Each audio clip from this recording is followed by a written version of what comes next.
Hi there guys, Sam here, welcome back to another video where I'm going to go through the new Porsche Macan GTS 2020 UK review on UK roads, the facelift version, and talk through the car. So let's get straight into this one. Yes, welcome back to another video, I hope you are all well.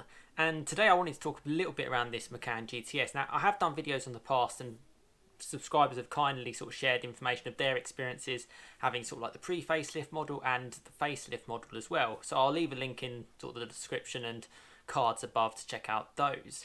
But this is more of like a more relevant, up-to-date from, well, an automotive, the automotive journalist world. And I always think these videos are quite useful for people looking to buy the car and just to share your thoughts. So I thought I'd get into that one. I'll load up a couple of pictures sort of shown here.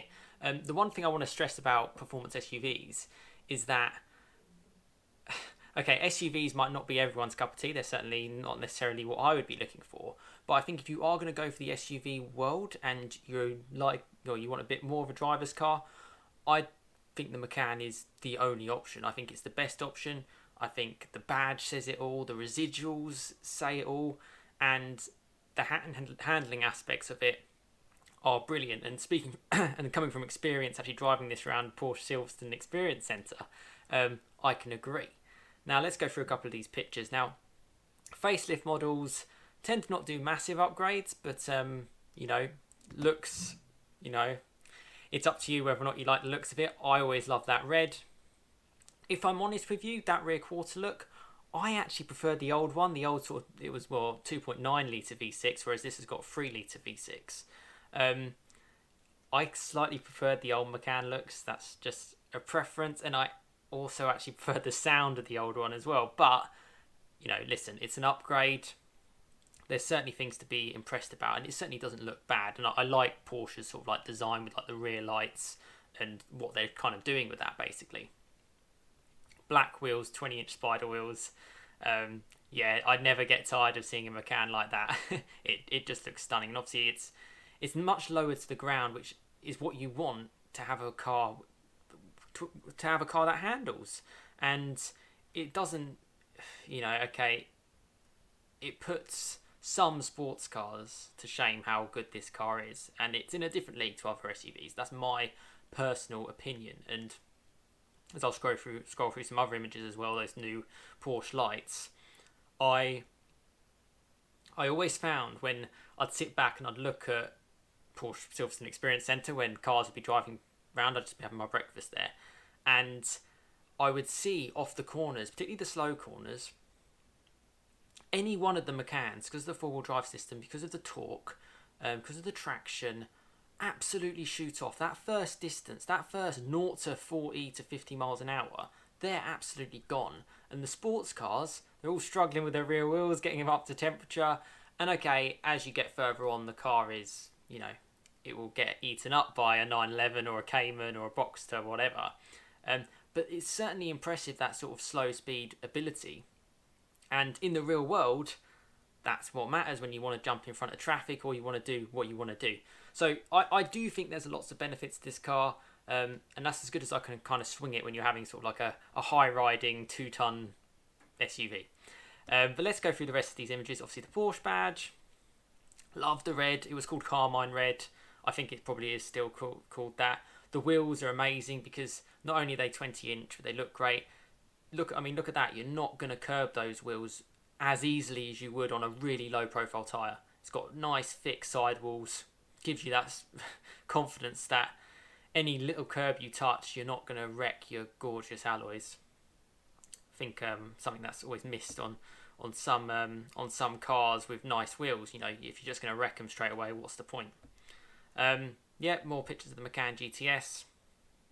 Black exhaust tips. Fortunately, we'll go into the noise a little bit further. They're not necessarily as charismatic as the previous model, and obviously with OPFs and GPFs and stuff, it's not as great. But I do have subscribers on here, so I hope if you're listening and you're watching this video, please do comment on your experience as well in the comment section, because it will help other people out on your experience of your Macan, whether you're a subscriber or not, or just a casual viewer. There's the inside, red dials and red stitching kind of matches the outside, which is great. PDK gearbox. I've tried to minimalise the buttons a little bit, but yeah, it's still got plenty sort of shown there. Just a nice place to be, a really nice place to sit. Yeah, it's a great car. You can see why they kind of sell by the bucket load. Yeah, decent enough space inside. Remember, this is just based on an Audi Q5, so you've got the same usual practicalities. It's fine. I mean, I kind of compared this to, think of it as like the space and the size of like a Golf R estate, or just a Golf estate, let's just say. It's not necessarily a big estate like an A6 or something in terms of space. It's a little bit smaller, and for that, if you're thinking of changing your mind on what car to go for, a Golf R estate would probably make more sense if you're just after the practicality side and you're wanting a bit of turn of pace and four-wheel drive. And in fact, actually, some of the Macans lower down the range have the exact same engine, the EA888 engine, just slightly detuned, the 2 litre. So something to think about there. Alcantara looks cool at the back of the seats, and it's a cool place. There's that new, it says 2.9 litre V6 there. So that's a bit confusing because I'm sure the new model is a 3 litre, but hey, I may be wrong. Let's see what the article says. Not the massive fan of that camera in the front, I have to say. I wish they kind of blended that in or covered that up a little bit better than that. That's just my opinion. Yeah, as you can see going around the bends, that's the advantage of the GTS. It's lowered suspension. It's very sophisticated suspension setup. I think underestimate how much money and expense goes into the damping systems of cars like this. And although you might think, oh, it's going to be rock solid, it's going to be undrivable, as we'll get onto this further into this article, it's most certainly not. Particularly once you're up and flowing and you're driving, it has the compliance where a car far cheaper with a lot more softer springs actually can't manage it because it can't react and can't deal with the bumps in the same way. So it might be comfortable in some aspects, but when you hit a few bumps, it actually becomes a little bit wobbly. I also like how it resists lean when you're going around corners because that makes things more comfortable. And again, it's a 2-ton SUV, so it can only do what it can do. There's the rear quarter again, and there's a nice windy road, which is definitely where I would want to take this car after, doing the kids run or something like that, using it for family duties, all of that stuff. So let's go into this article, which was only done a couple of days ago actually by Autocar. Just straight away they've given it 4.5 stars, which is pretty solid. They say it's from 48,000. Now the actual Macan range starts from 48,000. This car starts from 58,000. Well equipped, but you're probably going to want to slap on £5,000 to £10,000 worth of options. So you're looking at a £70,000 car here. But as I've said in the past, look at the bigger picture. These cars hold their money really, really well. And if you want to get into the world of a combustion engine SUV with this sort of performance, it's not going to be around for that much longer. It's going to go electric. They probably will have an electric Macan in the next generation. Yeah, not something that I'm particularly massively looking forward to, but I think it's a stopgap before we get to a proper solution around emissions and all that kind of stuff. So, getting straight into it. So, what is it? Second encounter, it's the updated version of the Macan. So, they had that Macan on sale for so long, to a point where the model it was based on, Porsche, Audi, it's all in the same VW group, if you weren't aware. The Audi Q5 actually had better interior, and it was a more updated model, and it had more sophisticated interior, and they were still sort of pushing these Macans out because they were just so popular. They didn't need to do any updates. Think of like the Ford Fiesta in the UK, that Mark 7, they just kept that rolling for 10 years. Even though it was well out of date by the time 2017 ended, when it finally went off sale. It's the same thing for this. It's all about demand, and nothing wrong with it. It all worked. It all did the job. So initial drive, they're basically saying it's sharper, more focused, and well, they're basically saying this is actually tested in the UK on British roads. So it's a good comparison. And also, if you're in another country, if it can handle British roads, which are awful, it's going to be okay where you live, most likely. So what makes a GTS a GTS? So recipe's the same, more focused chassis. It's not all about straight line speed, and I do like that about cars. It's about how it makes you feel in the corners. And think of this as like the same sort of par performance as a pretty fast hot hatch. That's the way that I look at it. 20-inch RS designed spider wheels. You'd want to option those on your standard Macan anyway. I think they're about. I think there are about £5,000. Could be wrong slightly on the price of that. But if I had a Macan, I'd want them on those wheels. So you're getting a few bits thrown in as standard, which is nice. 15mm lower. Just because it's lower, don't think it's going to be completely unbearable to live with. It's got air suspension, which obviously drops it and can make it more comfortable or firmer, however you want it. And you get different modes around that. Obviously, it comes as a cost option. So this is what I was talking about before. Whereas the last car had a 3-litre twin-turbo V6 from the Macan S, so I got that wrong. So 3-litre engine was in the previous model, 2.9-litre engine is in this model. Now the 2.9-litre engine is also found in cars like the Audi RS4, and it's got packs a punch, 376 brake horsepower, and 384 pounds-feet of torque. Similar engine they use in the Macan Turbo as well, and yeah, it's tuned in a way so that it doesn't step on the toes of certain other cars in the Macan range. But how fast do you really want to be going in a car of that height and that weight, really? It's going to get itself moving, particularly with the four-wheel drive system. That initial 0 to 50, 0 to 60 kind of times. And that's the real world. That's where we live. You know, you're not doing stupid 100 miles an hour plus speeds, unless you're on the Autobahn or something, which we do not have in the UK. So what's it like? 0 to 60 in 4.7 seconds with a Porsche Sports Chrono package. PDK gearbox is a beautiful and as brilliant as ever. You know, it's a great gearbox. I love it. Metal paddles at the back, feels really, really premium. Just with all the different, you get as good steering as you can based on what it is.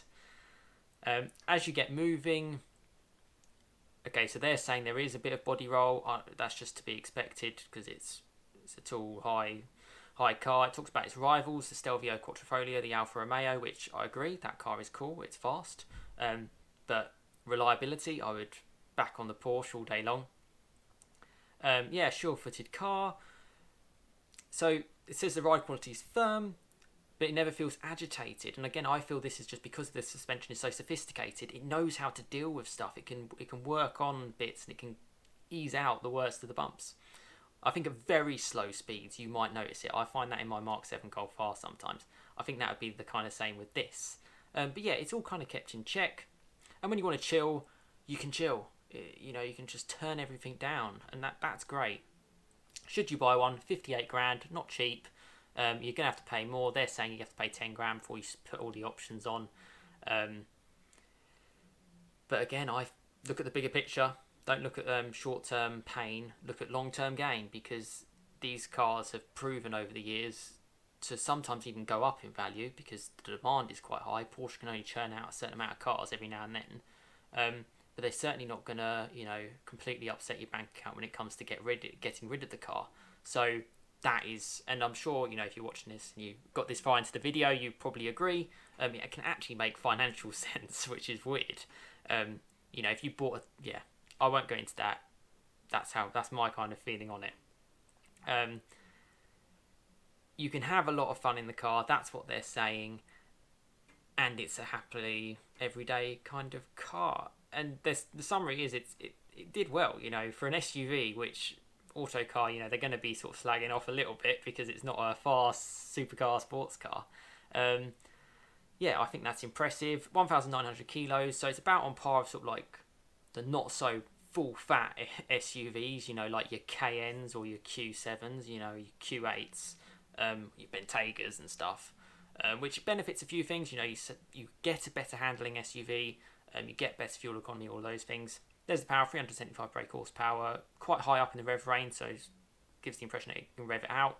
384 pound-foot of torque, pretty good. 4.7 seconds, that's pretty impressive. 29 miles per gallon. Okay, that's what you have to expect. I do love checking some of the comments and the debate at the end. A few people saying, they're just, SUVs don't make any sense, but they're saying, well, if I had to have one, the Porsche is the only option. Some saying it's good value for money for a V6 in a Porsche. Probably would agree. Other people saying, okay, they went for the Stelvio Quattrofoglio and that was their personal opinion. But let's end it on a nice, let's find one of the nice images. What's the nicest image we can go for, people? Oh, there's so many. I actually do quite like that one, but it's probably not going to give much away. Let's go for the first, let's go for a twisty bend picture. This one. So, Macan GTS, there's their review. From my experience and from what I've sort of read around, it sounds like the old model might be a little bit more special, a little bit more naughty, just because of the noise. They sound really, really good, they do. And this doesn't sound quite as special, but it's a great car. I just, if you have to get an SUV and you want a bit of fun at the same time, GTS all day long. I wouldn't even hesitate. It's the car to go for. I love it in red. Love it with the black wheels, which are part of the GTS car. You don't have to option them. And I think it's really good. But, listen, let me know what you think about the article I've just gone through. Let me know what you think about my thoughts. And let me know your thoughts in the comments, particularly past subscribers and commenters of other Macan-related videos. Really interested to know your thoughts in the comments below. And, listen, thanks so much for watching. Hope you have a fantastic rest of your day. Please subscribe and like for plenty more content to come. And I'll see you again next time. Cheers, guys.